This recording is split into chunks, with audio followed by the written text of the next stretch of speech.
Κυρίες και κύριοι, καλησπέρα σας. Οι 24 ώρες παρουσιάζουν απόψε την ιστορία ενός νέου ανθρώπου ο οποίος έζησε τον εφιάλτη ενός τροχαίου.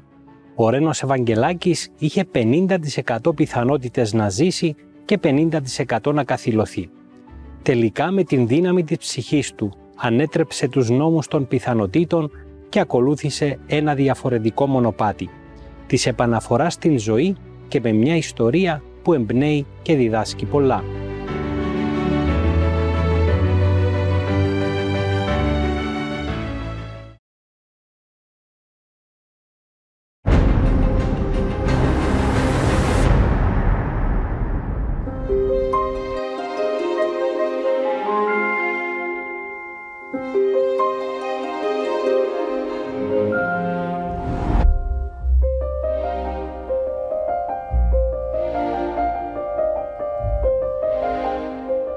Θέλουμε να πάρουμε έτσι λίγο τη ζωή σου από την αρχή. Ως παιδί, τι όνειρα είχες? Ως παιδί ήμουν αρκετά κοινωνικός, έλεγα, αλλά ήθελα να γίνω ένας φτασμένος αρχιτέκτονας.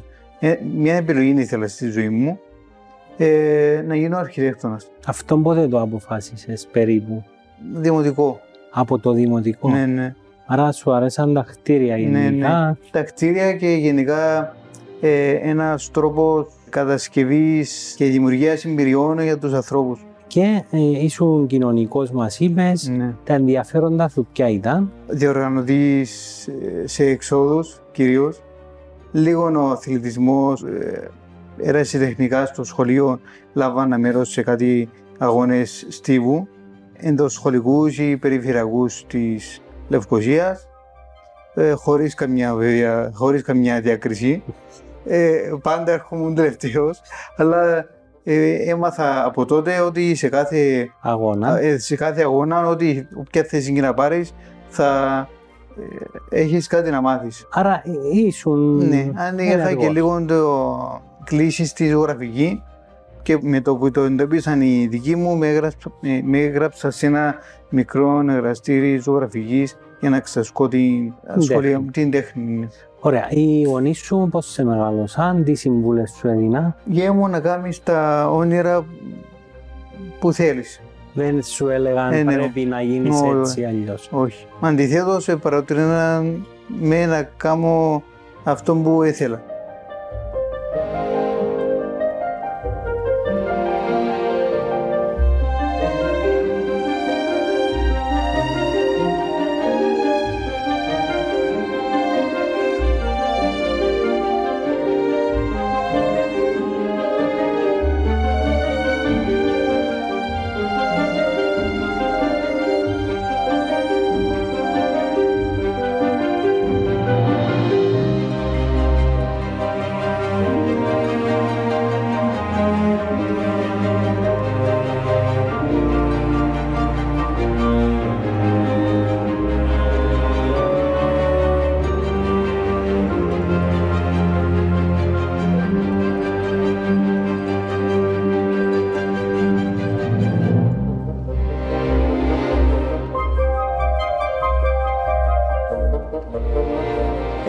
Ζωηρό παιδί, όπως όλα τα παιδιά της ηλικίας του.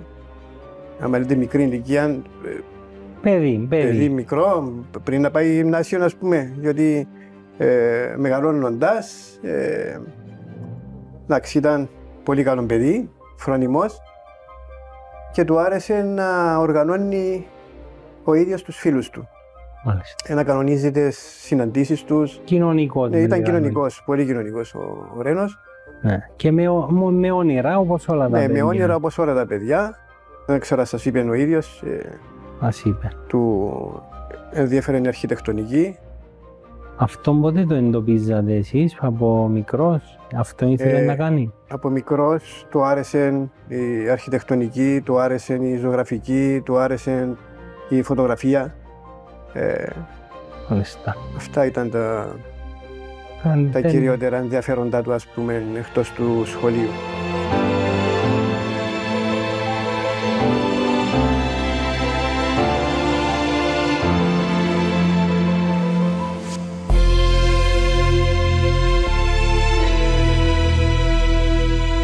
Εγώ είμαι ο Παναγιώτης, φίλος του Ρένου, από την τρίτη τάξη του Δημοτικού, αν θυμάμαι καλά, που ήμασταν 9-10 χρονών, εδώ στο Δημοτικό Σχολείο του Αγίου Μάμα στη Λακατάμια. Γνωριστήκαμε με τον Ρένο και εκ τότε είμαστε φίλοι, μέχρι σήμερα. Του ζήτησα ένα φίλο και σε επέλεξε εσένα να μιλήσεις, άρα φαίνεται ότι υπάρχει μια ιδιαίτερη εκτίμηση προς το πρόσωπο σου. Και αυτό μπορεί να προκύπτει από τα βιώματα, λογικά. Ναι. Είναι αμοιβαία τα αισθήματα. Βασικά είναι ο κορυφαίος μου φίλος, είναι ο καλύτερος μου φίλος. Και λόγω των πολλών χρόνων που το γνωρίζω, αλλά και από τις εμπειρίες που περάσαμε. Τι θυμάσαι από παιδιά που περνούσατε μαζί? Με τον Ρένο είχαμε πολύ καλή σχέση. Σαν συμμαθητές ήμασταν οι τρεις διάσημοι ζωγράφοι του σχολείου μαζί με μια άλλη κοπέλα. Έκαναμε τα πιο ωραία σχέδια. Το είχε από μικρός το ταλέντο ο Ρένος, γι' αυτό επέλεξε και την αρχιτεκτονική. Πάντα με την τέχνη, με την αισθητική είχε πολύ καλή σχέση. Να σου διακοσμήσει, να σου οργανώσει το χώρο, να πει την άποψη του. Ήταν ενεργός. Και είναι μια σχέση που κράτησε και στην εφηβεία αργότερα. Ναι. Ο Ρένος ήταν το πρώτο παιδί, επειδή εγώ μετά το δημοτικό χωριστήκαμε, πήγαμε σε άλλα γυμνάσια ηλικία. Ο Ρένος ήταν το πρώτο παιδί ο οποίος όσους φίλους είχαν από το δημοτικό τους οργάνωνε και έκανε τα λεγόμενα reunions. Και στα γενέθλια του πάντα ήταν μεγάλα τα πάρτις, δηλαδή ήταν πάνω από 30 άτομα.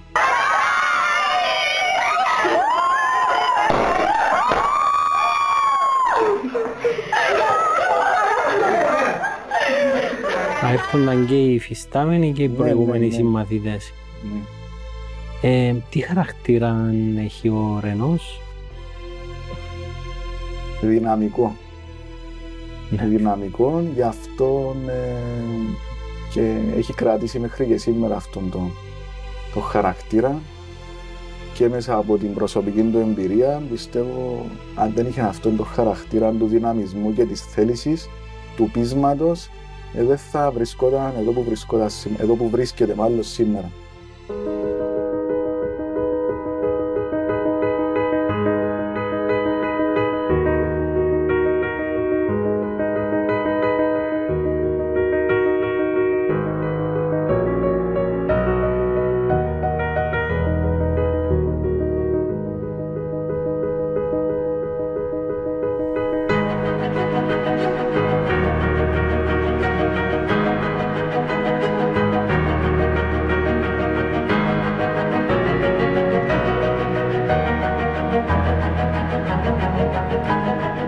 Μια εβδομάδα μετά τα 18 μου είχαμε έξοδο από το στρατό, το λεγόμενο Πουσουκού. Η πρώτη μου έξοδος είχε ένας άλλος σειράς γενέθλια και αποφασίσαμε όλοι μαζί, σαν παρέα που ήμασταν, συμφωνήσαμε να πάμε να τα γιορτάσουμε. Πού θα γίνονταν τα γενέθλια? Σε ένα κέντρο διασκέδασης Λευκοσία. Ήμουνα στο σπίτι μου και αποφασίστηκε να πάω με έναν άλλον ήδη καλεσμένο και αυτός από το στρατόπεδο μας, να πάω με έναν άλλον στο πάρτι. Ήρθε, μπήκα στο αυτοκίνητο και κάπου εκεί έζησαν όλοι. Δεν θυμάμαι τι διαδραματίστηκε. Έχει γίνει αυτό που λέμε διαγραφή μνήμης γύρω από το περιστάτικο. Παροδική αμνησία, ναι. Παροδική αμνησία. Μέχρι σήμερα δεν θυμάσαι? Ναι. Δεν έχει έρθει κάτι. Άρα εσύ θυμάσαι ότι ετοιμάζεσαι να πας σε ένα πάρτι. Ναι, ναι. Και το επόμενο που θυμάσαι φαντάζομαι είναι ένας διαφορετικός κόσμος. Ναι, ναι. Τι έμαθες ότι έγινε εκείνον το βράδυ? Εκ των υστέρων έμαθα ως έχουν τα πράγματα. Δηλαδή ότι ο οδηγός του οχήματος μου είχε να αυξήσει ταχύτητα, έχασε τον έλεγχο και πήγε στην αντίθετη λωρίδα του αυτοκινητόδρομου, που ερχόταν ένας κανονικά από την πλευρά του και χτύπησε το όχημα μας με το δικό του, χτύπησε με τοπικά λίγο προς τη μεριά μου, προς την πλευρά την αριστερή. Και να πούμε ότι δεν χτύπησα σωματικά, αλλά από το ταρακούνημα και τη σύγκρουση έπαθα κρανοκεφαλική εγκάγωση, αριστερή με πληγία. Άρα χτύπησα στο δεξί στέλεχος του εγκεφάλου που πειράζει αντίθετα στο σώμα. Μάλιστα.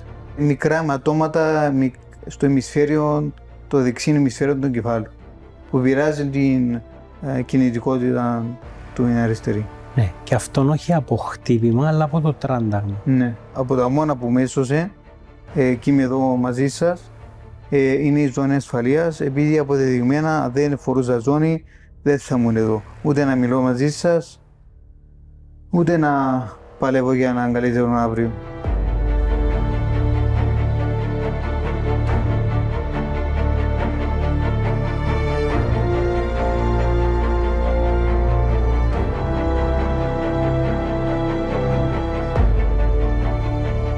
Η επόμενη εικόνα που θυμάσαι από την παροδική αμνησία ποια είναι? Από το σπίτι σου που βρέθηκες? Βασικά είναι λίγο μπερδεμένα. Ενώ όταν ήμουν κοιμισμένος, ήμουν σε κόμμα, έβλεπα κάτι έντονες σκούρες εικόνες, μπερδεμένες μεν, αλλά πολύ έντονες. Που θυμάμαι ήμουνα σε έναν τεράστιο χώρο, ολοσκότεινο, μόνος, αβοήθητος. Έβλεπες κάτι σαν εφιάλτη. Σου προκαλούσε άγχος και πανικό αυτή η εικόνα? Ναι, πολύ. Προσπαθούσα να επικοινωνήσω με κάποιον, θυμάμαι αναζήγωνα το κορμί μου πάνω για να δω μήπως υπάρχει κάποιος που γνωρίζω ή κάποιος άνθρωπος έστω, για να του πω ότι θέλω βοήθεια, αλλά δεν υπήρχε κανένας. Υπήρχε βασικά, αλλά πήγαινε έρχονταν χωρίς να δίνουν σημασία σε μένα. Η επόμενη σκηνή που θυμάμαι ήταν στο κρεβάτι του νοσοκομείου. Πού μεταφερθήκες αρχικά? Στο Γενικό Νοσοκομείο Λευκωσίας, που εκεί πάλι θεωρώ ότι ήταν εφιαλτική στιγμή, αλλά αυτήν τη φορά δεν ήταν σκουρή, αλλά αντιθέτως ήταν άσπρη, λόγω του χώρου του Γενικού Νοσοκομείου που ήμουν στην εντατική. Που ήμουν και εκεί πάλι αβοηθήτος, κόσμος πήγαινε έρχονταν, αυτήν τη φορά ήταν γνωστά άτομα, η οικογένεια μου κυρίως, αλλά πάλι δεν μπορούσα να επικοινωνήσω με κάποιον. Ναι, αυτό ήταν ως πραγματικότητα? Ναι, αυτό ήταν πραγματικότητα. Στο μεσοδιάστημα αντιλαμβανόμαστε ότι οι γιατροί ενημέρωναν τους δικούς σου για την πορεία του, ναι, για την πορεία τη δική σου. Από ό,τι έχουμε διαβάσει ήταν αυτό που λέμε 50-50 τα πράγματα, 50-50. Ναι. Να μας πεις λίγο τι πληροφόρηση έπαιρναν οι γονείς σου. Μανεβώς ψάχναν οι δικοί μου να μάθουν κάποιο νέο σχετικά με εμένα από τους γιατρούς. Τους έλεγαν οι γιατροί πρέπει να περιμένουμε να δούμε πώς θα αντιδράσει ο οργανισμός του, και ο κάθε οργανισμός ανταποκρίνεται διαφορετικά. Μετά από την αναμονή αυτή, που ήταν φιαλτική φαντάζομαι για τους δικούς μου, τους ενημέρωσα ένας γιατρός ότι η κατάσταση του είναι σοβαρή, έχει 50% πιθανότητες να μην τα καταφέρει, και αν τα καταφέρει δεν ξέρουμε αν σε ποια κατάσταση θα βρίσκεται, αν θα μπορεί να αντιλαμβάνεται την οικογένεια του, τους ανθρώπους γύρω του.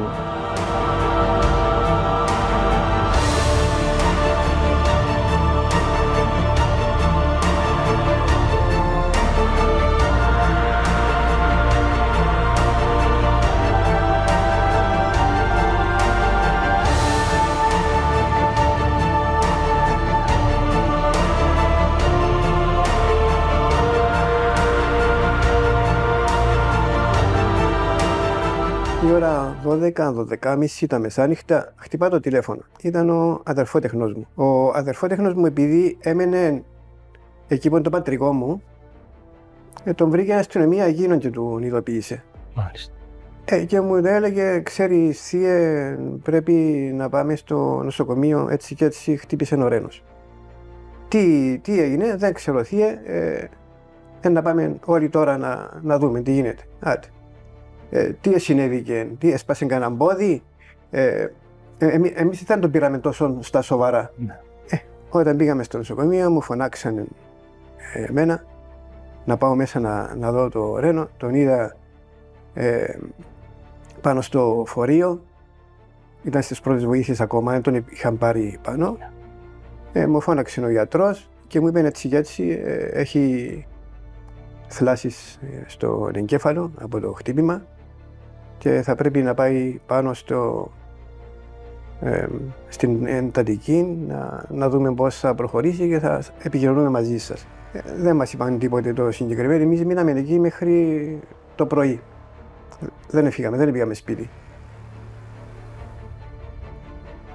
Την επομένη το πρωί ήρθαν και μας είπαν έτσι και έτσι τον έχουμε σε καταστολή και θα τον αφήσουμε να δούμε πώς θα ανταποκριθεί ο εγκέφαλος του.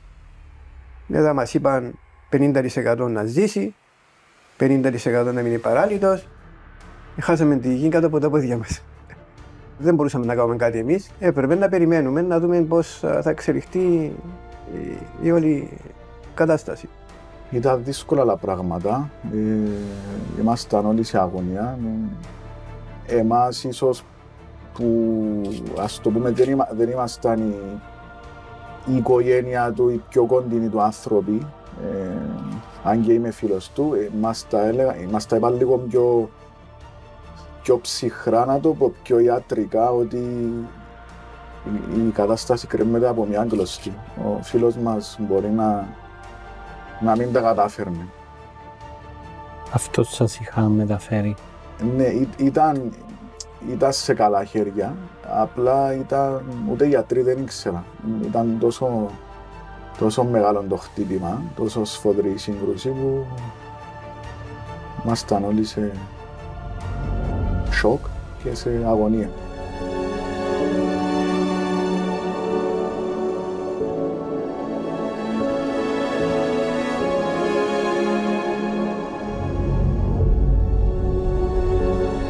Δηλαδή είτε θα ήσουν νεκρός είτε θα ήσουν ζωντανός νεκρός. Ναι. Αυτές οι δύο επιλογές υπήρχαν, όχι επιλογές, αυτές οι δύο διαγνώσεις υπήρχαν για σένα. Δεν φαντάζομαι πώς το πήραν οι δικοί μου εκείνη τη στιγμή. Βασικά το φαντάζομαι, αλλά δεν μπορώ να το διανοηθώ. Και η πορεία ποια ήταν? Εσύ σιγά σιγά επέλεξες έναν άλλο δρόμο για να είσαι σήμερα εδώ. Αλλά για να είμαι εδώ δεν ήταν όλα εύκολα. Σωστά. Πέρασα και εγώ τα κάτω μου, τα πάνω μου. Ναι. Και για να βρίσκομαι σήμερα εδώ, πέρασα και εγώ τον προσωπικό μου όλο θάνατο θέλεις, όπως όλοι οι άνθρωποι στη ζωή. Ο καθένας κολλά το σταυρό του. Και εγώ επέλεξα με τη σειρά μου, εφόσον θεωρώ ότι το ξεπέρασα, να τα βγάλω προς τα έξω. Πώς εξελίχθηκε αυτή η τρίτη διαδρομή που ακολούθησες εσύ? Πότε είχες έτσι αντίληψη και άρχισες να επανέρχεσαι τουλάχιστον πνευματικά το πρώτο διάστημα? Αντίληψη είχα πολύ έντονη. Βασικά όταν έπρεπε να πάρω εξιτήριο από το Γενικό Νοσοκομείο Λευκωσίας και όταν ήταν να βγω από το νοσοκομείο, με μετέφεραν με τη βοήθεια του ασθενοφόρου σε ένα κέντρο αποκατάστασης στη Λεμεσό. Από εκείνη τη στιγμή, επειδή ήταν πάρα πολύ έντονη, διαλυτική θα έλεγα, θυμάμαι τα πάντα από εκείνη τη στιγμή. Επειδή με βάλαν στο κρεβάτι του ασθενοφόρου, θυμάμαι, ξαπλωμένος, και με είχαν δέσει με ζώνες. Τότε είχα πρόβλημα και στο αριστερό μου γόνατο. Δεν μπορούσε να μείνει τεντωμένο αρκετή ώρα. Και αυτές οι ζώνες πίζαν τόσο πολύ το πόδι που πονούσα φορίζα. Σχεδόν φλέγεται το πόδι είναι ολόκληρο αλλά χωρίς καμία επικοινωνία. Δεν μπορούσα να αρθρώσω λέξη, να εκφράσω το τι νιώθω. Ως εκείνο το σημείο δεν μπορούσες να μιλήσεις ακόμη? Ναι, και λίγο πιο μετά δεν μπορούσα να μιλήσω. Και στο στενοφόρο δεν επιτρεπόταν να μπει κάποιος δικός μου. Μπήκε μαζί μου μια νοσηλεύτρια, τη σκουντούσα, θυμάμαι, να της πω ότι κάτι συμβαίνει εδώ. Δεν γίνεται να μου το βγάλετε τις ζώνες, έλεγα από μέσα μου. Δεν μπορούσα να μιλήσω, ανεσήκωνα λίγο το κεφάλι μου πάνω, τη σκουντούσα. Δεν ανταποκρινόμουν. Όχι. Και από εκεί μεταφέρθηκα στη Λεμεσό. Μες στο νοσοκομείο πόσο καιρό έκανες? Ήμουν 8 μέρες σε κόμμα.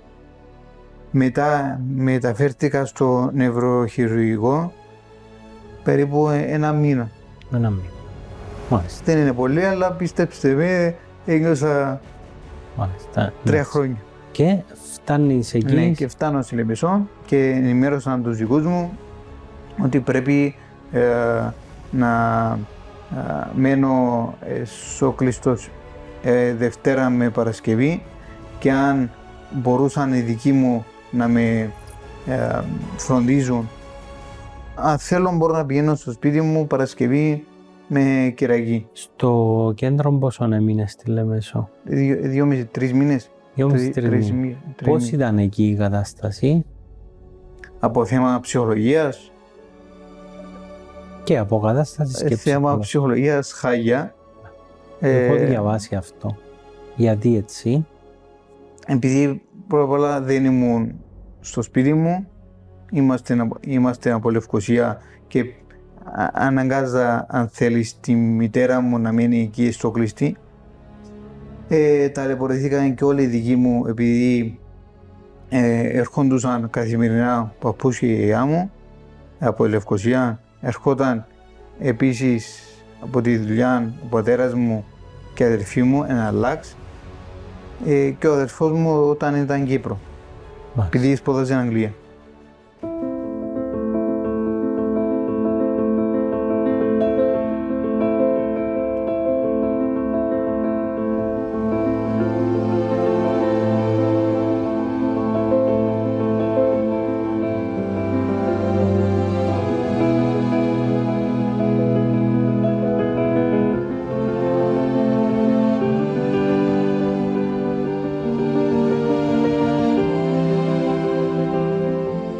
Ό,τι είχε να κάνει με την πορεία του, τα είχα καταγραμμένα όλα. Για παράδειγμα, την τρίτη ημέρα εξύπνησε. Ή την έκτη ημέρα, για παράδειγμα, μιλούμε από την ημέρα που χτύπησε, ναι, έκαμε το τάδε ή γύρισε πλευρών ή όλες τις κινήσεις έχω ημερολόγιο και τα κατέγραφα όλα. Πόσο δύσκολο ήταν όλη αυτή η πορεία για εσάς τους γονείς να βλέπετε το παιδί σας να αγωνίζεται? Ναι, ήταν δύσκολα. Μπορώ να πω για μας ήταν πολύ πιο δύσκολο από τον ίδιο τον Ρένο, διότι ο Ρένος δεν αντιλαμβανόταν έτσι κι αλλιώς. Εμείς επειδή αντιλαμβανόμαστε, αν και στην αρχή δεν πιστεύαμε ότι ήταν τόσο σοβαρό το θέμα.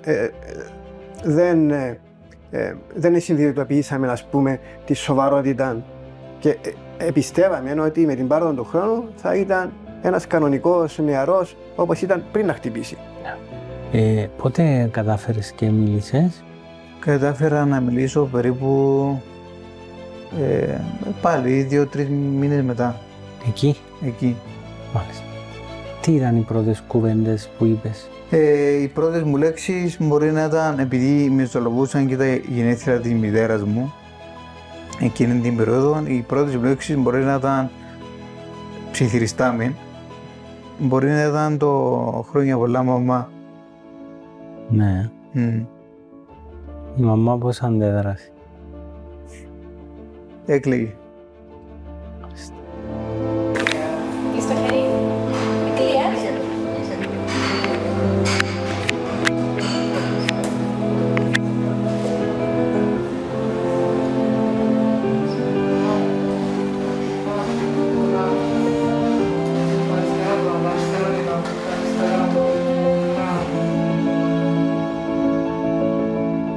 Ποια ήταν η εξέλιξη της πορείας? Η εξέλιξη. Όταν είχα αρχίσει δειλά-δειλά να βαδίζω με μπαστούνι και όταν ήδη άρχισα να μιλώ λίγο ψιθυριστά, έβλεπαν και οι δικοί μου στα μάτια μου την δίψα μου για επιστροφή στην κανονικότητα όσο γίνεται. Όταν έψαχναν να βρουν το κατάλληλο κέντρο αποκατάστασης στη Λευκοσία. Στη Λευκοσία. Πρώτα απ' όλα για θέμα ψυχολογίας του Ρένου που ήταν το παν και μετά για να μην ταλαιπωρούμαστε όλοι λόγω της απόστασης.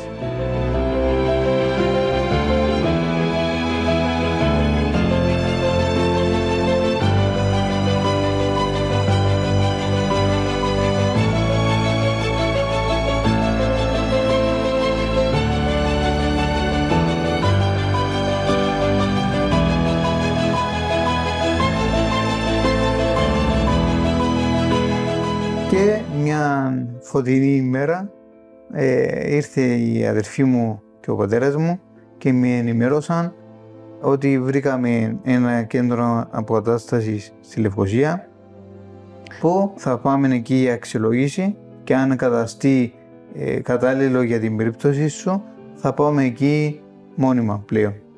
Με το που μου πήρα το εξιτήριο μου από τη Λεμεσό, την ίδια ημέρα πήγα η αξιολόγηση στον Ανδρέα. Τι εικόνα είδες πρώτη που μπήκες μέσα και για τον ίδιο εκεί? Τρόμαξα αλήθεια λίγο, κυρίως για το νέο περιβάλλον που εξελίσσεται μπροστά μου.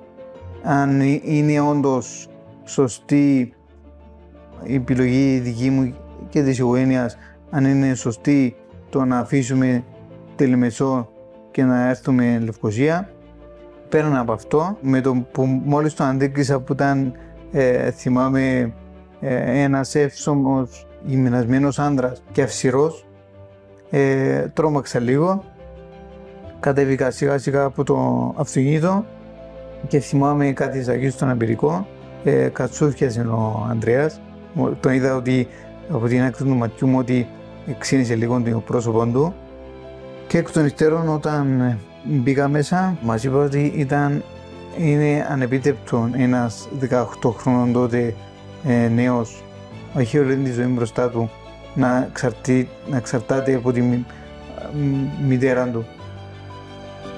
Τότε εγώ περήφανα ήθελα να το επιδείξω ανεξάρτητος όσο γινόταν και πήρα το μπαστούνι με τη βοήθεια της μητέρας μου βέβαια, το μπαστούνι με το δεξί και με το αριστερό τη μητέρα μου και έκανα 2-3 βήματα να με δει ο Ανδρέας και να με αξιολογήσει παράλληλα και πάλι δυσαρεστήθηκε από την κλινική μου εικόνα και μετά που με είδε μου λέει «Ρένο μου, είσαι ευχαριστημένος για το πώς είσαι σήμερα?»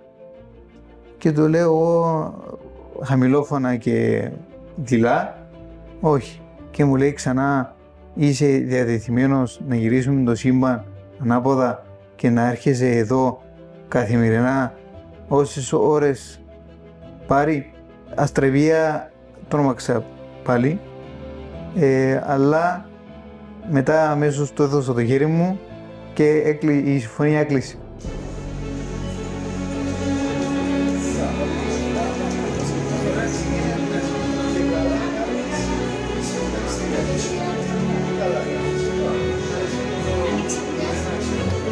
Μπροστά, πάμε, έντονε το καλά, έτσι, και το δεξιμπόνι, μπράβο ρε, μπράβο, πιάσε έτσι έναν καλύτερο ρυθμό.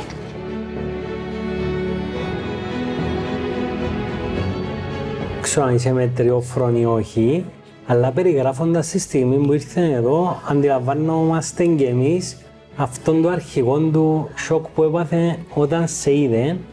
Μας είπε ότι είδε έναν θεόρατο άνθρωπο, ο οποίος ήταν και αυστηρός μαζί του. Και σε έχει επιλέξει να μιλήσεις και σε χαρακτηρίζει ως κάτι πολύ σημαντικό. Έτσι δεν είναι θέμα για μετριοφροσύνη, να μιλήσω για μετριοφροσύνη οτιδήποτε. Όντως, για το Ρένον είμαστε το μεγαλύτερο κομμάτι, χωρίς να θέλω ούτε να περιαυτολογήσω ούτε τίποτε, όντως η αλλαγή του Ρένου ξεκίνησε από την ημέρα που μπήκε στο κέντρο και αξιολόγησα τον. Είχε έρθει μαζί με τον πατέρα του και τη μητέρα του. Είδα ένα μωρό 17 χρονών που του είπαν ότι τούτον είναι, δηλαδή έναν τετραπόδι που την άλλη πάντα να τον κρατά κάποιος, δηλαδή στην ουσία να τον παίρνουν τουαλέτα, κουζίνα και δωμάτιο. Ζωή μηδέν δηλαδή. Εγώ είπα τους ότι δεν το δέχομαι το πράγμα.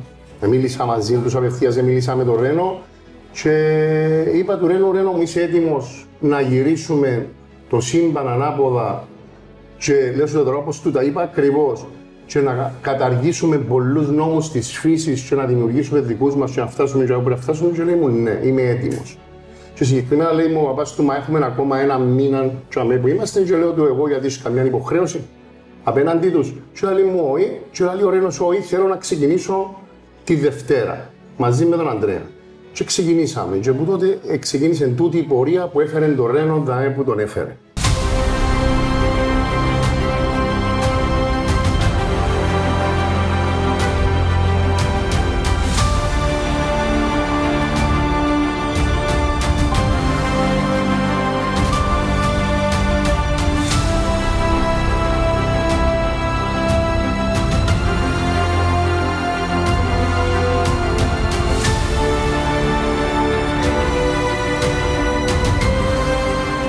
Σε ρώτησα κάτι εκτός αερά, αν όντως κρύβουμε ως άνθρωποι μια δύναμη.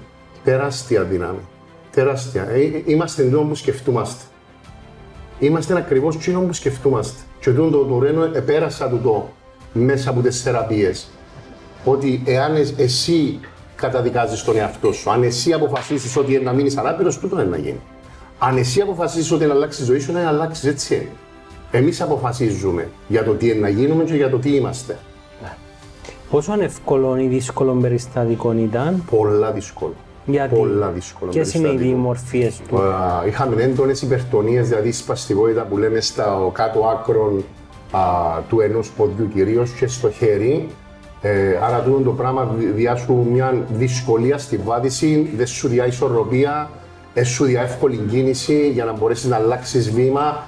Ήταν πολλά δύσκολο. Λέω σου, η κίνηση του Ρένου ήταν να κρατά στο ένα χέρι έναν τετραπόδι, να πατά ελαφριά τη μύτη του ποδιού με λυγισμένο γόνατο και να τον κρατά η μάμα του που την άλλη μπάντα για να μπορέσει να κάνει 5-6 βήματα. Άρα αντιλαμβάνεσαι ότι έπρεπε να ανεβούμε όχι ένα, 5 γολγοθάες για να φτάσουμε. Δηλαδή που φτάσαμε και να γίνει ο Ρένος ανεξάρτητος, να οδηγά, εν τω μεταξύ υπάρχει ένα ωραίο βίντεο που είχα εγώ και είχα το παρουσιάσει σε μια εκπομπή που έπια παλιά, που του λέω την ώρα που ξεκινά και κάνει μια βελτίωση πάνω στα βήματα του, λέω του να έρθει μια μέρα, λέω του, που θα τελειώσεις αρχιτέκτονας και την πρακτική σου θα την κάνεις στο εξωτερικό. Έτσι το είπα εγώ την ώρα. Γιατί ξέρω ότι ήθελε να σπουδάσει αρχιτέκτονας. Και πραγματικά πήγε στην Ισπανία και έκανε την πρακτική του όταν τέλειωσε ένα αρχιτέκτονας ο Ρένος. Και το πιο εντυπωσιακό με τον Ρένο τούτον ήταν ότι όταν φτάσαμε σε έναν πολύ καλό επίπεδο πλέον ξεκίνησαν και οι σπουδές που έπρεπε να αφιερώνει και ώρες για το πανεπιστήμιο και έπρεπε να αφιερώνει και μαζί μου άλλες τόσες ώρες την ημέρα για να φτάσουμε στο επιθυμητό αποτέλεσμα. Γιατί δεν ήταν μια και δύο ώρες. Για να μπορέσεις να βγάλεις ένα πρόγραμμα σε έναν μωρό να το ανατρέψεις στον ούλο, είχε φορές που τον είχα 8 ώρες μες στο φυσιοθεραπευτήριο, όσο και σου φαίνεται παράλογο. Είχε φορές που τον είχα 8 ώρες. Δεν είχε γιορτές ο Ρένος, δεν ήξερε να μου ήταν γιορτές για πολλά χρόνια, δεν ήξερε να μου ήταν ο Αύγουστος, διακοπές, τίποτε. Έρχεται του δαμέ, πολλές φορές που εγώ έφευκα διακοπές, ήταν Χριστούγεννα είτε που ήμουν κλειστός, εύκαλα το πρόγραμμα πάνω σε ένα χαρτί, έδιαινα του στο κλειδί μαζί με τον παπά του. Και έρχεται, ας πούμε, παραμονή Χριστουγέννων, παραμονή Πρωτοχρονιάς, Πρωτοχρονιά, 15 Αύγουστο, ήταν δαμέ και μάχονταν. Το πρόγραμμα που τους έλεγα εγώ για πολλά χρόνια. Για πολλά χρόνια. Εν τω η διαφορά που σου λέω του θέλω. Το θέλω έτσι λέξη, είναι ενέργεια. Ή θέλεις και κάνεις κάτι, ή δεν κάνεις τίποτε. Δεν έχει άλλη λύση.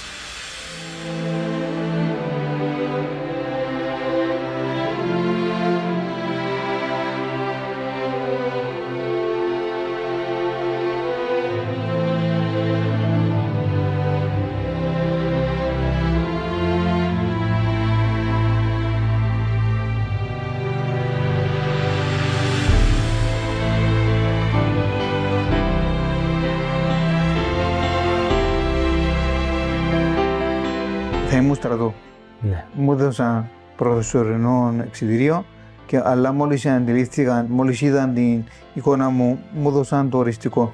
Και λέω μαζί με την οικογένεια μου, λέμε αυτά τα 2 χρόνια τα υποτιθέμενα που θα ήμουν στρατό πρέπει να τα αξιοποιήσω υπέρ μου και να κερδίσουμε όσο περισσότερη αποκατάσταση μπορούμε.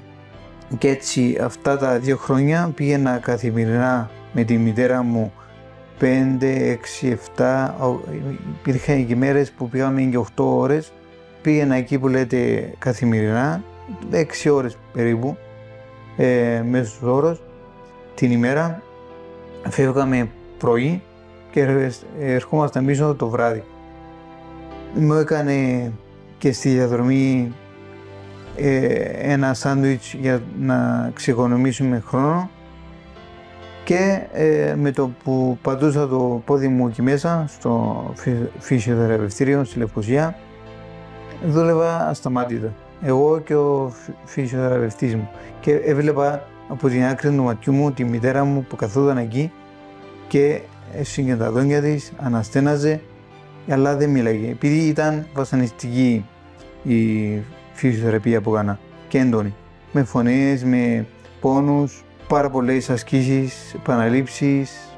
Στη θέση που είσαι σήμερα, πόσος καιρός πήγε να έρθεις? Πάνω κάτω μετά από 8 χρόνια και.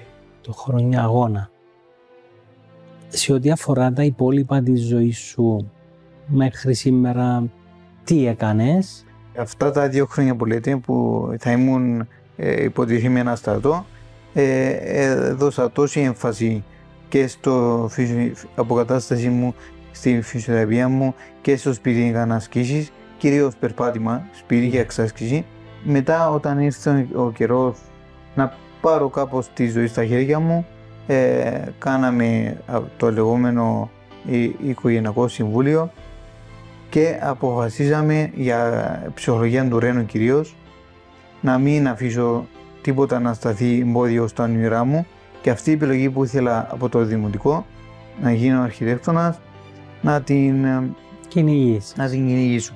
Και έτσι με το 2012 όταν θα απολυγόμουν από το στρατό αποφασίσαμε να αρχίσω σπουδές στο Πανεπιστήμιο Κύπρου.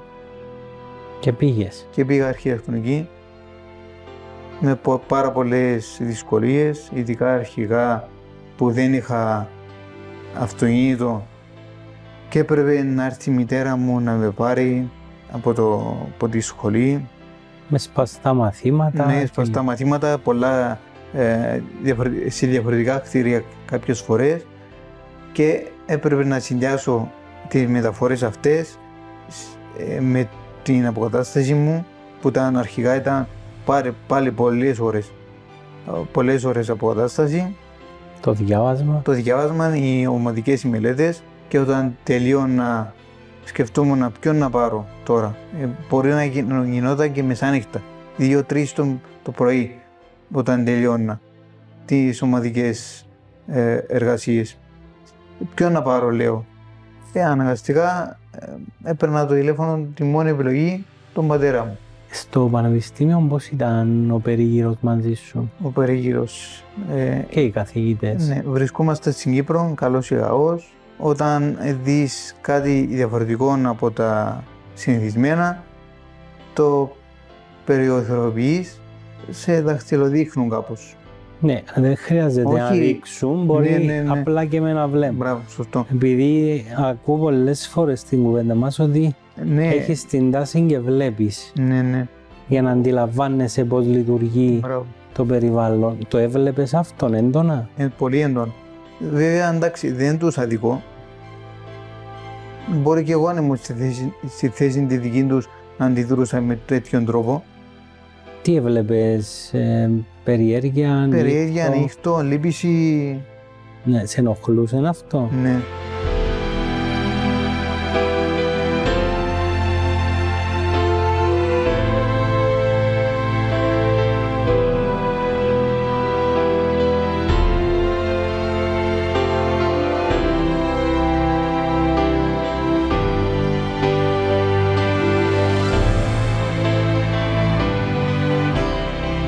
Ήταν δύσκολο και για εμάς, τους φίλους του και για τον ίδιο τον Ρένο. Ο Ρένος απορούσε γιατί μετά όταν άρχισε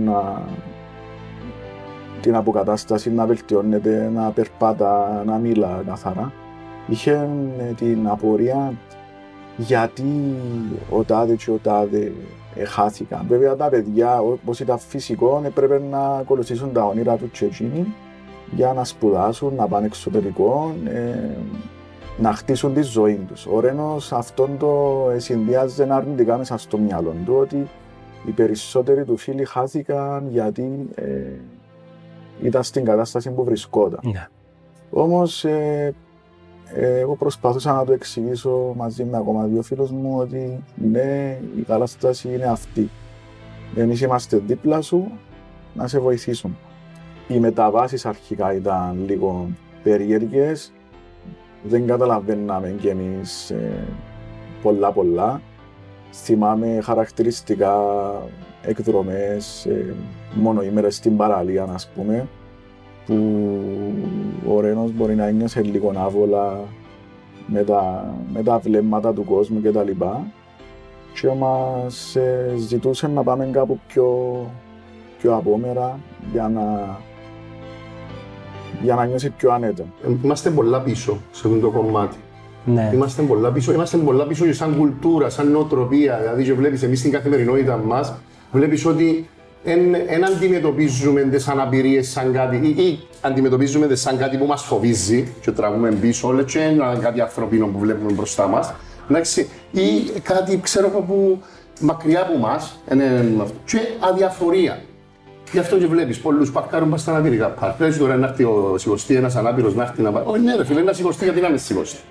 Και εμείς ήμασταν οι πρώτοι που αλλάξαμε τούτη την νοοτροπία της αναπηρίας στη θεραπεία. Οι θεραπείες παλιά, όταν ήταν εγκεφαλικά ή αναπηρίες ή οτιδήποτε, πήγαιναν σε σπίτια κατοίκων. Και κάμναν τους μαζί με σπιζάμες και παντόφλες, έκαναν φυσιοθεραπεία. Και εμείς αλλάξαμε, φέραμε τους να φύγουν από το σπίτι και να μπουν σε έναν χώρο με εξοπλισμό και μηχανήματα για να το δουλέψουν το πράγμα. Όμως είμαστε πολλά πίσω σε πολλά θέματα έτσι. Επειδή είδαμε κι εμείς ότι έχετε αρκετά περιστατικά που είναι βαριά περιστατικά. Ναι. Σας εκφράζουν αυτόν το παράπονο για το πώς τους βλέπει η κοινωνία. Ναι, εκφράζουν μας. Πολλά περιστατικά που έχουμε και βλέπουμε και μωρά που έχουμε μέσα στα σχολεία που έχουν μια αντιμετώπιση που για μας θεωρείται τριτοκοσμική. Δηλαδή, άμα ακούμε κάποια πράγματα, λέω, μα στην τα εποχή ζούμε, ας πούμε, για να γίνονται τα πράγματα. Και είχα και ένα παράδειγμα πρόσφατα, δεν θέλω να αναφέρω όμως τίποτε για τούτο, που δέχτηκε ένα απίστευτο bullying ένα μωρό, γιατί είχε μια ιδιαιτερότητα και ήθελε να λάβει μέρος σε έναν event του σχολείου. Και αντί να το στηρίξουν το μωρό, δέχεται αυτό νόημα να μπορέσεις, μα ένα δύσκολο, μα είναι τα εικόνα να δείξουμε. Δηλαδή, ακούεις απίστευτα πράγματα. Εμείς ακούμε πολλά απίστευτα πράγματα και σε κάτι πολυθεματικές που επήγαινα παλιά έκοψα γιατί έφτιανα εκτός αυτού με το που άκουα. Γιατί η μόρφωση δεν είναι μόνο με τα πτυχία, νομίζω πρέπει να έχει και μια παιδεία ιδιαίτερη, ειδικά πάνω σε θέματα ευαισθησίας. Σταμάτησα να πηγαίνω λόγω του της κατάστασης που έβλεπα.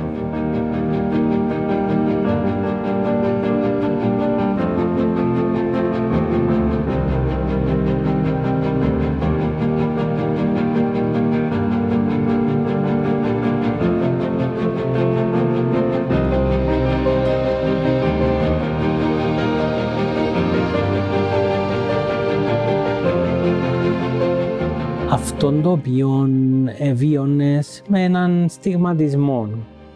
Είτε αυτόν ήταν από ήχτον, από οποιοδήποτε συναίσθημα προκαλούσε η εικόνα του Ρένου.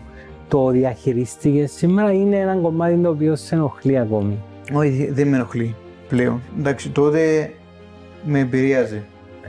Με παίρνανε από κάτω, ψυχολογικά ήμουν αρκετά χαγιά, αν και δεν ήθελα να το δείξω στους δικούς μου. Ναι. Κάποιες φορές η αδερφή μου είχε αναλάβει τις ψυχολογικές μου τη ψυχολογική στήριξη, ναι. Μόνο σε αυτήν ανοίγω. Ο αδελφός μου ήταν εξωτερικό, δεν μπορούσα να τον πάρω τηλέφωνο να του πω το και το. Ούτε στους γονείς μου ήθελα να τους προκαλέσω περισσότερο πόνο, στενοχώρια από ό,τι ήδη τους προκάλεσα. Και έτσι η μόνη λύση ήταν λίγο η αδερφή μου. Αλλά κατά τα άλλα μόνος προσπάθησα να το διαχειριστώ. Και τέλειωσες στο πανεπιστήμιο? Ναι. Η σπουδή μου είναι 5 χρόνια, έκανα 6 εγώ. Τι ένιωσες την ώρα της αποφυγής σου? Αλήθεια, εκείνη την ώρα αρχικά ήμουν περήφανος πρώτα απ' όλα για την οικογένεια μου που με στήριξε και μετά για μένα. Ήταν από τις μόνες φορές που νιώσα ίσως με τους υπόλοιπους. Λόγω του ότι φορούσαμε όλοι μας την ίδια μαύρη στολή στο πανεπιστήμιο και τουλάχιστον οπτικά φαινόμασταν επιτέλους ήδη, όλοι ήδη. Σε πείραζε τόσο πολύ, έτσι? Μάλιστα. Όχι για τη διαφορετικότητα, αλλά κυρίως για το νύχτο, για το βλέμμα του άλλου. Πότε ήταν η αποφύγηση? Το 18. Και με τη βοήθεια κάποιων συμφοιτητών μου πάλι, με μεσολάβησαν να με βοηθήσουν για να βρούμε ένα αρχαιοτεχνικό γραφείο στην Ισπανία για πρακτική εξάσκηση μετά τις σπουδές. Ναι, αυτό το Erasmus που λέγεται έτσι. Plus. Ναι. Ενώ εγώ πήγα το Erasmus Placement. Πήγα μετά την φοιτησή μου στο πανεπιστήμιο. Πήγα μετά σαν γεωλοφύτος φοιτητής του Πανεπιστήμιου Κύπρου στην Ισπανία. Γιατί στην Ισπανία? Η Ισπανία ήταν το όνειρο ζωής για μένα. Ακόμη έναν όνειρο μου βγήκε εις πέρας. Για να την επισκεφθείς? Για να την επισκεφτώ, να δουλέψω, να ζήσω. Μου αρέσει η ισπανική γλώσσα, η ισπανική κουλτούρα, το ταμπεραμέντο τους. Τι σου έλεγαν οι δικοί σου όταν ήθελες να πας? Είναι καλύτερα να βρούμε κάτι εδώ στην Κύπρο, να μην αφήσεις και την αποκατάσταση σου πίσω. Τελικά έλαβα την θετική απάντηση από ένα γραφείο στην Ισπανία και με τα χαράς εννοείται πήγα. Δεν πήγα ένα χρόνο βέβαια, επειδή φοβόμουν κι εγώ ο ίδιος την αποκατάσταση μου, πήγα 6 μήνες.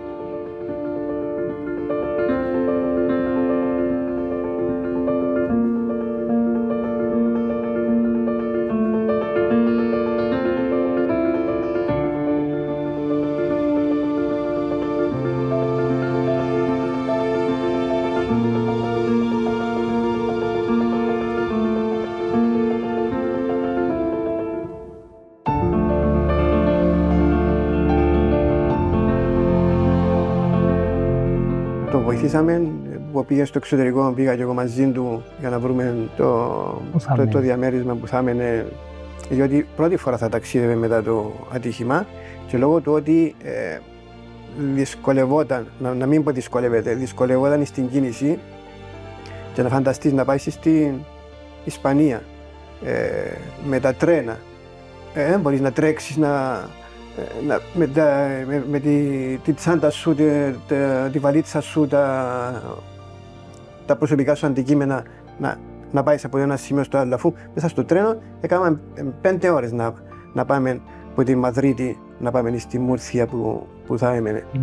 Αλλαγή των τρένων και το έναν το άλλο. Εγώ που μια φορά πήγα στο εξωτερικό, αν δεν άκουγα καλά πού έπρεπε να πάω για να πιάσω το σωστό τρένο, να πάω στον προορισμό μου, ας πούμε, έτρεχα όπως τον πελό.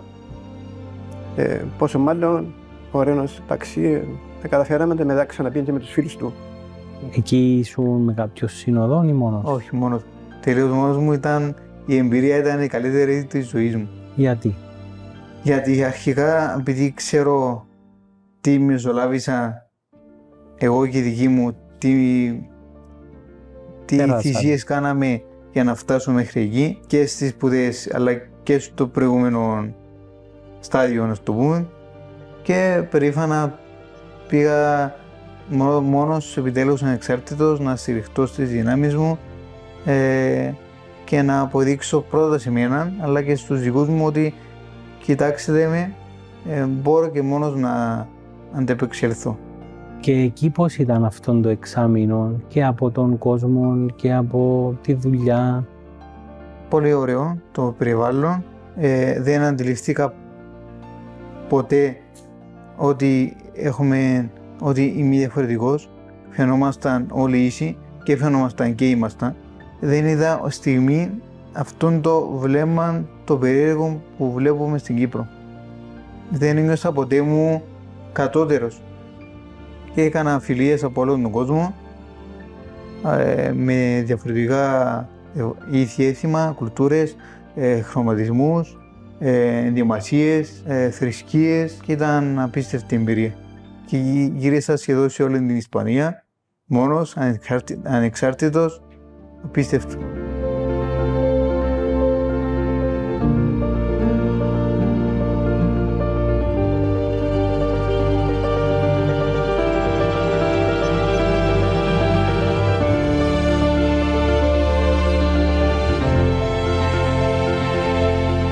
Μπράβο σου για αυτό που κατάφερες και ήρθες πίσω με αυτήν την εμπειρία η οποία φαντάζομαι σε δυνάμωσε ακόμη περισσότερο.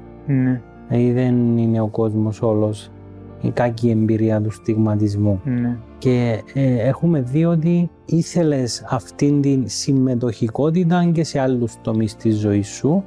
Να μας πεις λίγο την εξέλιξη σου μέχρι σήμερα και είδαμε και ένα εκπληκτικό βίντεο από έναν μαραθώνιο. Πούμε ότι όταν ήρθα Κύπρο, επειδή η σπουδή μου επιβάλλεται να εργαστείς ένα χρόνο πρακτικής εξάσκησης να δουλέψεις στην Κύπρο και βρήκα και κάτι γραφεία και εργάστηκα αυτόν τον ένα χρόνο για να πιάσω και επίσημα το χαρτί για την άδεια της εξάσκησης επαγγελματός.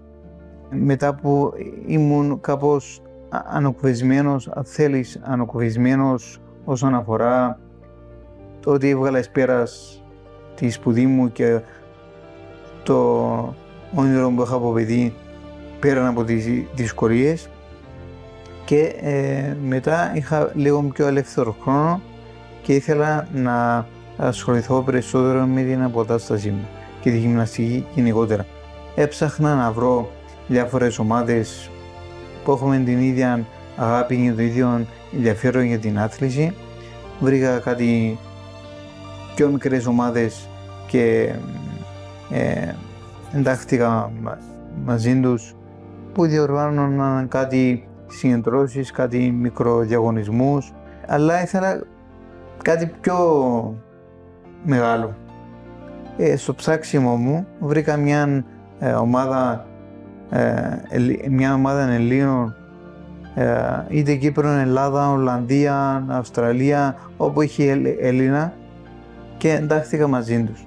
Και μια συνάντηση ήταν σε μια ταβέρνα εδώ στη Λευκοσία. Και το θέμα της συζήτησης ήταν ένας αγώνας που θα ερχόταν στην Ολλανδία, ένας μαραθώνιος. Μεταξύ ζωαριαστείου μου είπαν και εμένα αν θα λάβανα μέρος. Αρχικά παραξενεύτηκα, λέω από πού και ως πού να λάβω μέρος σε μαραθώνιο. Και με τον τρόπο τους με έχουν κάνει να θέλω να λάβω κι εγώ μέρος.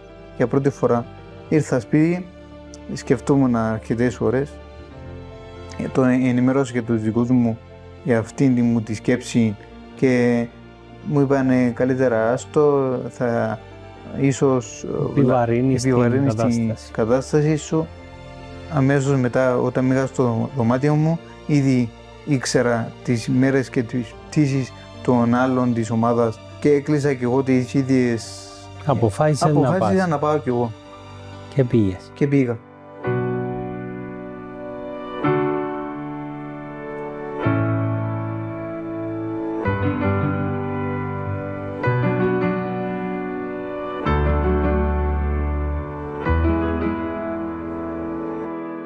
Ευτυχώς που πήγα, η εμπειρία ήταν η μοναδική, αναπανάληπτη.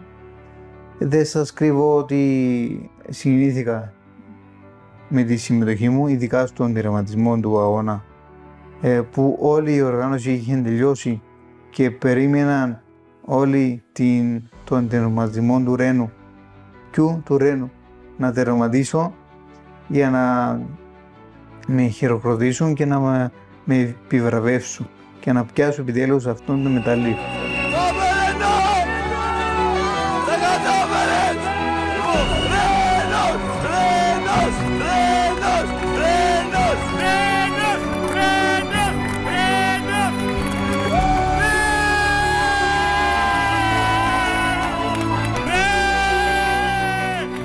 Ειδικά στον τερματισμό συγκινήθηκα εγώ.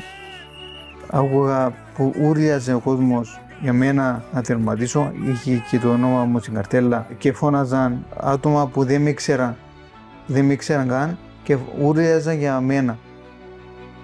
Κοουρένος, λες Κοουρένος, well done, συνέχισε και μετά όταν είδα και την ομάδα μου όλη μαζεμένη και να ουρλιάζει, να κλαίει με τις σημαίες της Κύπρου Ελλάδας και να είναι και στον τερματισμό περιμένοντας το Ρένο να τερματίσει, αύξησα όση ταχύτητα μπορούσα με τις δυνάμεις που είχα και πήγα προς τον τερματισμό. Αγκάλιασα την ομάδα μου όλοι, φορέσα το μετάλλιο μου. Είναι από τις πιο σημαντικές στιγμές αυτή. Ακριβώς, είναι.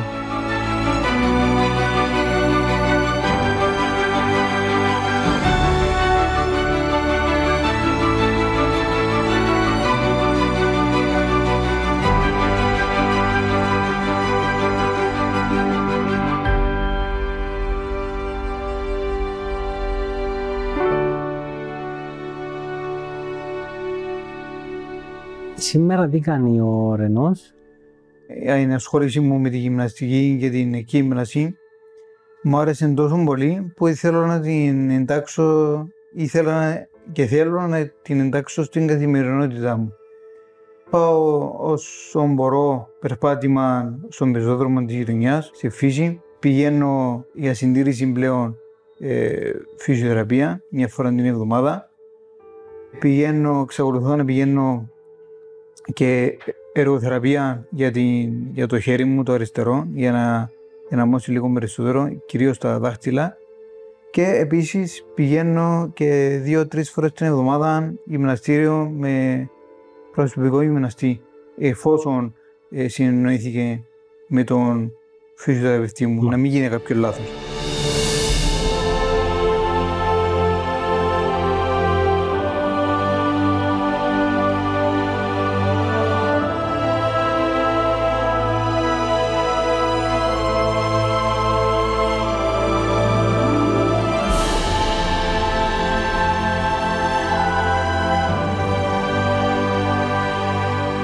Νιώθει ο ίδιος ασφαλής ότι είμαστε ακόμα κοντά του και βλέπουμε τον κιόλας και εντάξει, κάτι που δεν μπορεί να κορσόμαστε τόσα χρόνια. Ξεκινήσαμε πριν πόσα χρόνια, ήμουν στο παλιό το φυσιοθεραπευτήριο ακόμα όταν ξεκινήσαμε το Ρένο και διατηρεί, έρχεται, πάει τα γυμναστήρια του, τώρα πάει τα αυτά του, ξέρω εγώ, και εκείνα και έδωσαν μια καθοδήγηση για να μην μας αλλάξουν τα δεδομένα και έρχεται και μια φορά την εβδομάδα δάμε και κάνουμε έναν έλεγχο. Πώς είναι τώρα η κατάσταση του? Εξαιρετική. Εξαιρετική. Το έχει πάρει ζεστά το θέμα της εκγύμνασης του σώματος κλπ. Ναι. Αποτελείται πηγή έμπνευσης για ο Ρένο. Ο Ρένος ακόμα είναι ένα από τα καλύτερα μου, το καλύτερο μου παράδειγμα. Είναι το καλύτερο μου παράδειγμα. Δηλαδή πάντα αν θέλω ένα παράδειγμα να φέρω τον Ρένο. Γιατί ο τρόπος που δούλεψε, ποτέ δεν εννοεί, ποτέ ήταν ώρες ατελείωτες και επί πόσα χρόνια δουλεύκαμε, δεν με πιάσε μια φορά τηλέφωνο να πει «Άντρια, είμαι άρρωστος σήμερα». Ένα αρρώστησε. Ούτε κρυολόγησε. Ένα συνήθες φαινόμενο όταν κάποιος έτσι να κουραστεί και τα λοιπά, όχι, ξέρεις, βέρχω ή κάνω. Ο Ρένος τόσα χρόνια δεν αρρώστησε ποτέ και ήταν πάντα συνεπής, έρχεται τα ώρα και δεν του έλεγα εγώ να φύγει, δεν φεύγει. Ήταν και αμέ και δούλευκε. Και λέω και Σαββατοκυριακά και η διαφορά του Ρένου με τους υπόλοιπους που έχω. Πολλοί δουλεύουν, αλλά κανένας δεν έφτασε τη θέληση του Ρένου για ζωή, ότι ναι, να ανατρέψω τα πάντα για να τα καταφέρω.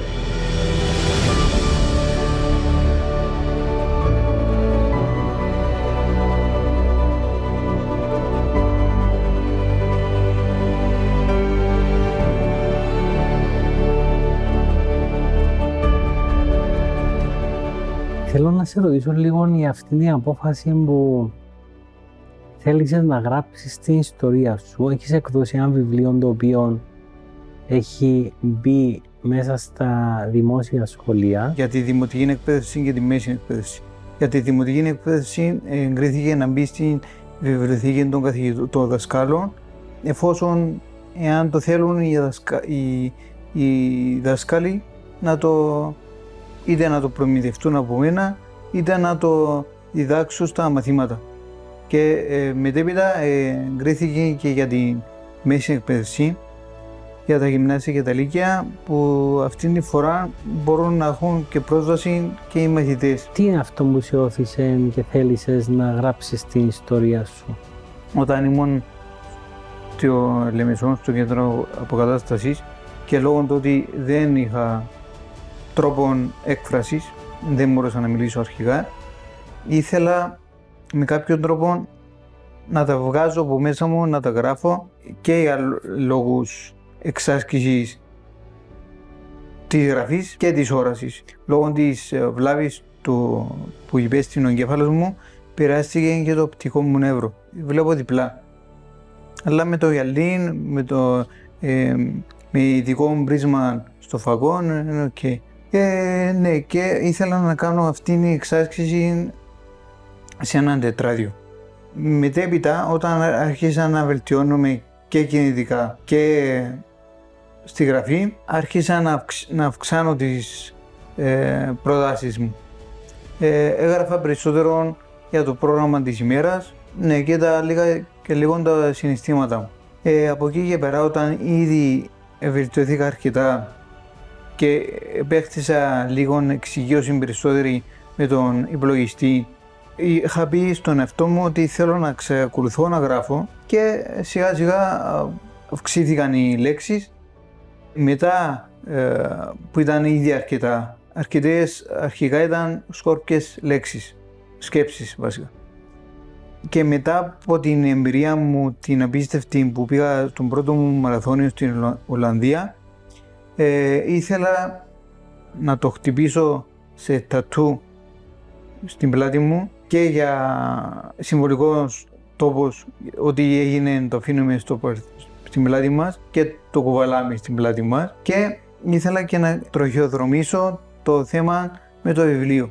Βρήκα έναν εκδοτικό οίκο, πήγα και τους μίλησα, ήδη είχα προτείνει το εξώφυλλο που ήθελα, άρα δεν είχαμε πολλές συζητήσεις περί αυτού, και με τον τρόπο της η εκδότρια με βοήθησε μαζί με την ομάδα της.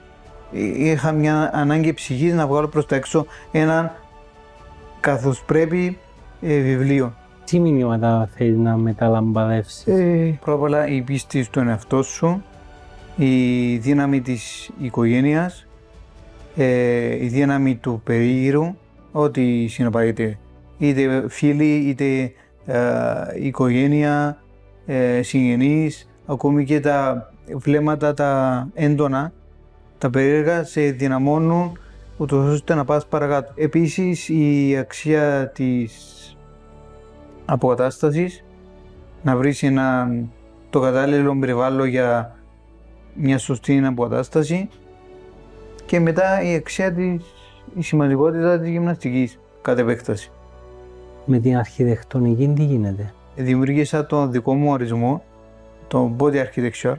Μου άρεσε το στήσιμο από την αρχή του σώματος, από το κυριολεκτικά από το μηδέν.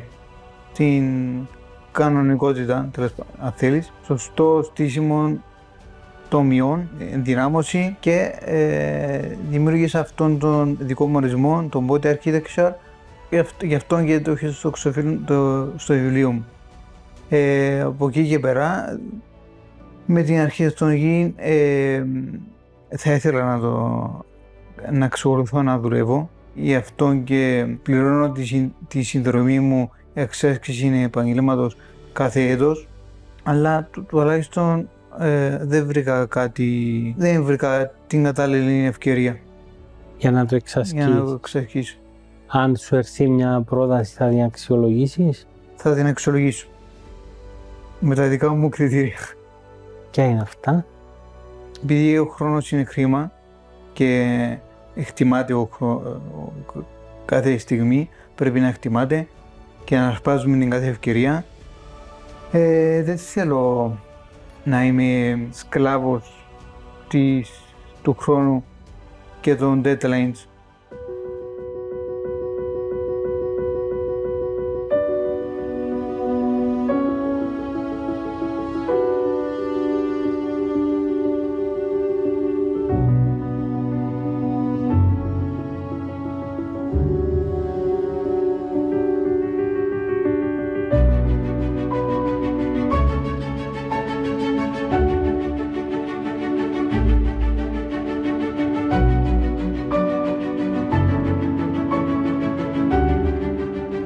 Θέλει να ζήσει πράγματα, θέλει να κάνει πράγματα. Τέλος, μην ξεχνάς ότι τέλειωσε αρχιτέκτονας. Δεν είναι εύκολο πράγμα να τελειώσει αρχιτέκτονας και να μάθεις 7 ώρες φυσιοθεραπεία στην ημέρα. Σωστό. Εντάξει. Και να μπαίνεις μετά και να μπαίνεις στη διαδικασία και να γράφεις ένα βιβλίο και ναι και μπράβο του που θέλει να το προωθήσει. Εντάξει. Γιατί όντως πρέπει να μάθει ο κόσμος ότι μπορεί φτάνει να υπάρχει η κατάλληλη συνταγή. Μπορούν να καταφέρουν τα πάντα.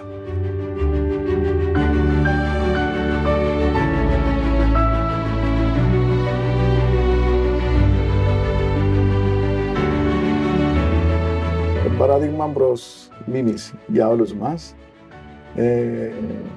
Επέτυχε πολλά.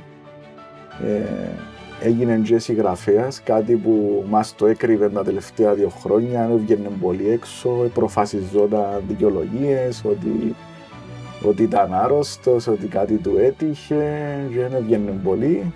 Αλλά τελικά ανακαλύψαμε ότι ήταν μόνος του στο δωμάτιο και συνέγραφε το βιβλίο του. Και το άλλο είναι ότι κάνει μάλλον αθλητική ζωή.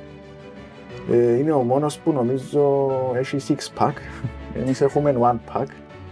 Είμαστε του φαγητού και του ποτού. Ο Ρένος πάντα είναι προσεγμένος και με τη διατροφή του και με τον ύπνο του.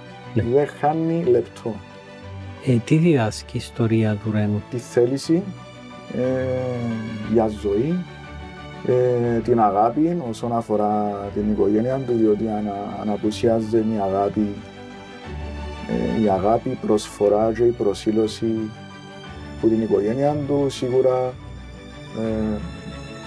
δεν θα ήταν το που βρισκόταν σήμερα. Μπορεί να αναλωνόταν ακόμα σε ίσως πιο πράγματα πιο σκοτεινά, να το πω έτσι.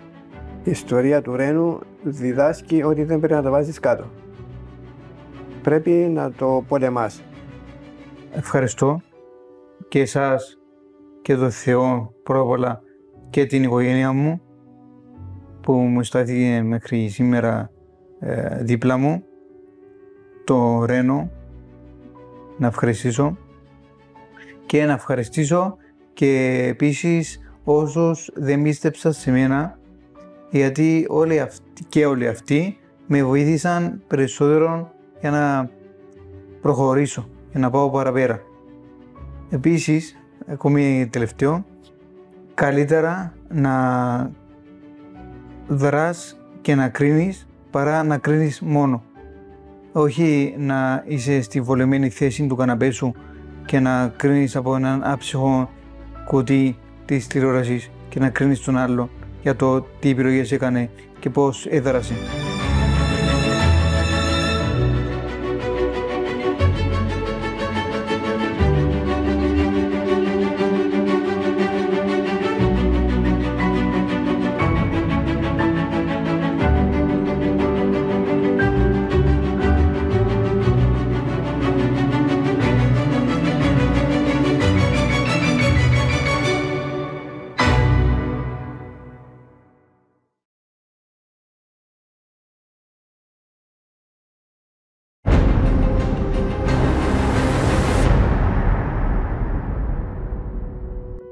Σε αυτό το σημείο ολοκληρώθηκε και το απόψινό μας επεισόδιο. Η ιστορία του Ρένου διδάσκει πως τίποτα δεν είναι ακατόρθωτο στην ζωή, ειδικά όταν συνυπάρχουν η δύναμη της θέλησης και της αγάπης. Καλή σας νύχτα.